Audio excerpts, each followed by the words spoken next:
मधील प्रियांनो सलाम. विश्ववाणी परिवाराकडून आम्ही मार्गाकरिता प्रकाश कार्यक्रमात आपले सहर्ष स्वागत करीत आहोत.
आजच्या म्हणण्याकरिता देवाचे वचन इब्रिलोकास पत्र याचा 9वा अध्याय 24 ते 27 ही वचने. इब्रिलोकास पत्र याचा 9वा अध्याय 24 ते 27 ही वचने. खऱ्या गोष्टीचे प्रतिरूप म्हणजे हातांनी केलेले पवित्र स्थान, यात ख्रिस्त गेला नाही, तर आपणासाठी देवासमोर उभे राहण्यास प्रत्यक्ष स्वर्गात गेला. आणि जसा प्रमुख याजक प्रतिवर्षी स्वतःचे नसलेले रक्त घेऊन परमपवित्र स्थानात जातो, तसे त्याला वारंवार स्वतःचे अर्पण करावयाचे नव्हते. तसे असते तर जगाच्या स्थापनेपासून त्याला वारंवार दुःख सोसावे लागले असते. पण आता तो एकदाच युगाच्या समाप्तीस आत्मयज्ञ करून पापे नाहीशी करण्यासाठी प्रगट झाला आहे, ज्या अर्थी माणसांना एकदाच मरणे व त्यानंतर न्याय होणे नेमून ठेवले आहे. प्रभू परमेश्वर वाचलेली वचने आपणासाठी आशीर्वादित करो. येशू ख्रिस्ताच्या पवित्र नावात सलाम. आपण इब्रिलोकास पत्र याचा 9वा अध्याय वाचली. या वचनांमध्ये विशेष करून आपण प्रभू येशू ख्रिस्त जो पुनरुत्थित झाला आणि पुनरुत्थित होऊन तो आपल्यासाठी देवासमोर उभे राहण्यासाठी प्रत्यक्षात स्वर्गात गेलेला आहे, हे या पवित्र वचनांमध्ये पाहतो.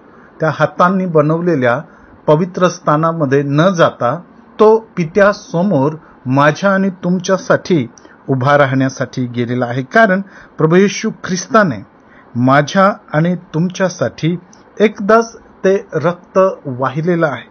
आपण 9वा अध्याय आणि 12वं वचन जर इब्रिकराचं वाचलं तर त्यामध्ये प्रभू येशू ख्रिस्ताने तुमच्या आणि माझ्यासाठी स्वतःचं रक्त अर्पण केलेलं आहे आणि ते पण एकदाच अर्पण करून तो त्या पवित्र स्थानामध्ये गेला, यासाठी की आपल्याला सार्वकालिक मुक्ती मिळावी आपल्याला आपल्या पापांची क्षमा मिळावी.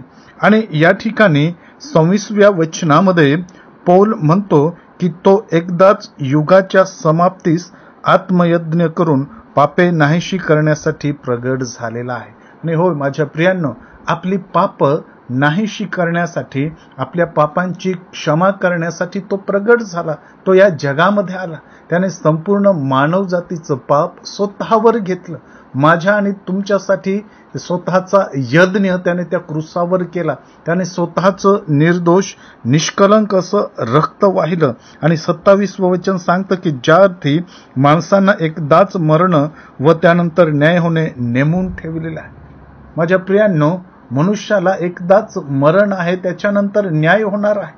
आणि तो प्रभू येशू ख्रिस्त त्यासाठी आला की आपण त्या पापामध्ये मरू नये, आपला अंत त्या पापामध्ये होऊ नये, तर आपलं तारण व्हावं. कारण आता तो दुसऱ्यांदा ज्यावेळेस येणार आहे त्यावेळेस पापासंबंधाने नव्हे, तर त्याचे जे तारलेले लोक आहे, त्याने जे शुद्ध केलेले आहे, पवित्र केलेला आहे, तो त्यांना दुसऱ्यांदा दिसणार आहे, तो त्यांना घेण्यासाठी येणार आहे.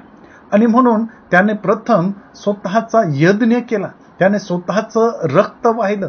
मला आणि तुम्हाला तारण मिळावं, मला आणि तुम्हाला पापांपासून मोक्ष मिळावा, त्या पापांपासून सुटका मिळावी म्हणून कोणा बकऱ्याचं किंवा वासराचं रक्त त्याने वाहिलं नाही, तर स्वतःचं निर्दोष निष्कलंक असं रक्त वाहिलं. माझ्या प्रियांनो, त्या पवित्र रक्ताच्या द्वारे आपल्या पापांची क्षमा केलेली आहे. आणि आता तो पित्याच्या समोर माझ्या आणि तुमच्यासाठी त्या स्वर्गामध्ये उभा आहे. तो माझ्या आणि तुमच्यासाठी मध्यस्थी करत आहे. मी आणि तुम्ही पाप करू नये म्हणून तो आपल्याला पवित्र आत्म्याच्या द्वारे मार्गदर्शन करत आहे. तो पवित्र आत्मा आपल्याला टोचणी करत आहे, यासाठी की जे तारण आपल्याला प्राप्त झालेलं आहे, त्या तारणाच्या द्वारे आपण त्या ख्रिस्ताला दुसऱ्यांदा पाहावं. कारण तो दुसऱ्यांदा त्याच्या लेकरांना, तारलेल्या प्रजेला घेण्यासाठी येणार आहे. म्हणून पौल या पवित्र वचनांमध्ये प्रभू येशू ख्रिस्ताला त्या देवासमोर उभा असलेला प्रगट करत आहे. होय, तो माझ्या आणि तुमच्यासाठी त्या देवासमोर उभा आहे. देवा, ही वचनं आपणासाठी आशीर्वादाची करो. आपण प्रार्थना करूया. स्वर्गीय पित्या, आम्ही तुझ्या एकुलत्या एका पुत्राबद्दल, प्रभू येशू ख्रिस्ताबद्दल तुझी उपकार स्तुती करतो, कारण त्याने आमचे सर्व पाप अपराध स्वतःवर घेतले, स्वतःचं रक्त वाहून आमच्या पापांची क्षमा केली आणि आम्हास तू तारण दिलं, त्याबद्दल तुझी स्तुती करतो. प्रभू येशूच्या नावात मागतो, म्हणून तो ऐक. आमेन.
माझ्या दुःखात माझे सांत्वन हे आहे की तुझे वचन मला नवजीवन देते. की आता आपण आपल्या प्रार्थना विनंत्या कोणत्याही वेळेस विश्ववाणी प्रार्थना केंद्राला टोल फ्री नंबरद्वारे कळवू शकता.